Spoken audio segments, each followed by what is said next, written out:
बिजि इउटुब चेनेलाव आरो फिन खेबसेबाव बरायफिनबाय। दिनैनि गोदान भिडिअ'आनो जाहैबाय सेन्ट्रेल गभर्नमेन्टनि most important scheme new Swarnima for women बे स्किमनि आपडेट लानानै फैदों।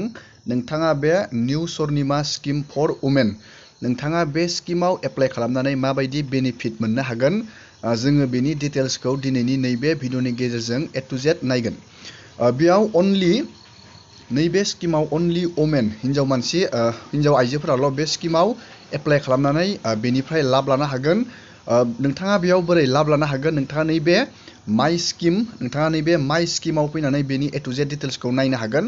नोंथाङा बेखौ गुगोलाव सार्च खालामनांगोन। नैबेबायदि नोंथांमोननो प्रसेसखौ खोथानि, नोंथाङा बेनि डिटेल्सखौ बोरै नायगोन।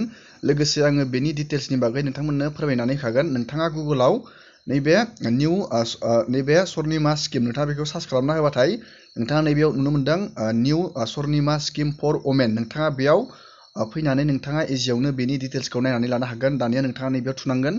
लोगोसे आङो बेनि लिंकखौ भिडिअनि डिसक्रिपसनाव होनानै दोनदों। नोंथाङा बे लिंकआव थुबाथाय डाइरेक्टयै नैबे पेजाव फैनानै नोंथाङा बेनिफ्राय मा लाब लानो हागोन नोंथाङा इजियावनो नायनो हागोन। बेयाव अनलि आइजोफोरा बे स्किमनि बेनिफिटखौ लानो हागोन। गिबियावनो नोंथांमोना बेयाव जाय आइजोफोरा बिजनेस होनो सानदों बा बिजनेस खामानि मावो फिसा फिनला, नोंथांमोना बेयाव इजियावनो बे स्किमनिफ्राय गोबां खम इन्टारेस्टआव नोंथाङा बेयाव लन लानो हागोन।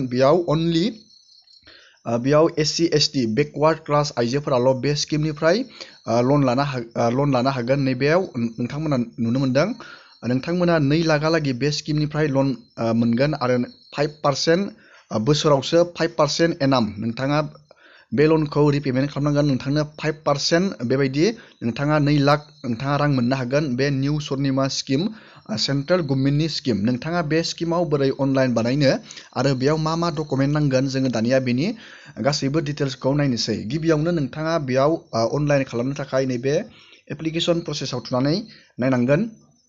नोंथाङा बेयाव अनलाइन बानायनो थाखाय गिबियावनो नोंथाङा बेखौ अनलाइन बानायनो हानाय नङा। नोंथाङा बेखौ अफलाइन सिस्टेमै नोंथाङा बेखौ एप्लाइ खालामनांगोन।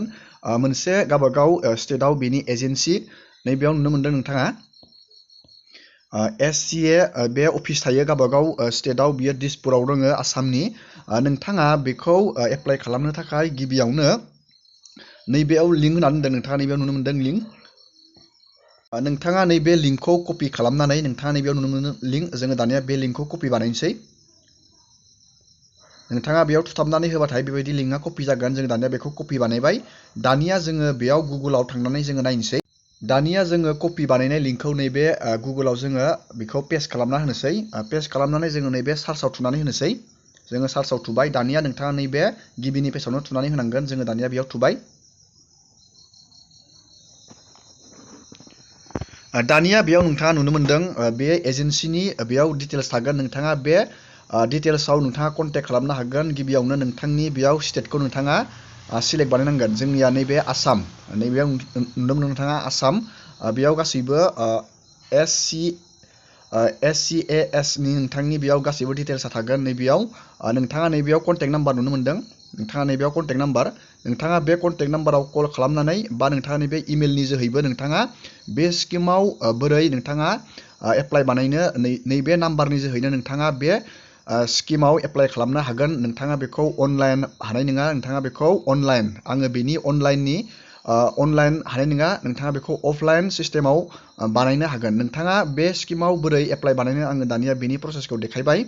दानिया नोंथाङा बे स्किमाव एप्लाइ खालामनो मा मा डकुमेन्ट नांगोन, जों दानिया बेनि डिटेल्सखौ नायदिनि। डकुमेन्टखौ नायनो थाखाय नोंथाङा नैबे डकुमेन्ट रिक्वायार्डआव थुनानै होनांगोन। जोङो दानिया बेयाव थुबाय। नोंथाङा नैबेयाव नुनो मोन्दों गिबियावनो नोंथांनो बेयाव प्रुफ अफ आइडेन्टिटिनि थाखाय आधार कार्डनि गोनांथि जागोन आरो रेशन कार्डनि गोनांथि जागोन आरो डमिसाइल सार्टिफिकेटनि गोनांथि जागोन आरो कास्ट सार्टिफिकेटनि गोनांथि जागोन आरो फट' साइज फट'ग्राफनि पासपर्ट फट'नि गोनांथि जागोन। नोंथाङा बेखिनि डकुमेन्टखौ रेडि खालामनांगोन। नोंथाङा जेब्ला कन्टेक्ट हेल्पलाइनाव कल खालामगोन बे डकुमेन्टखौ नोंथांनियाव बिगोन। दानिया नोंथाङा बेयाव जोङो एलिजिबिलिटिखौ मिथिखाबाय।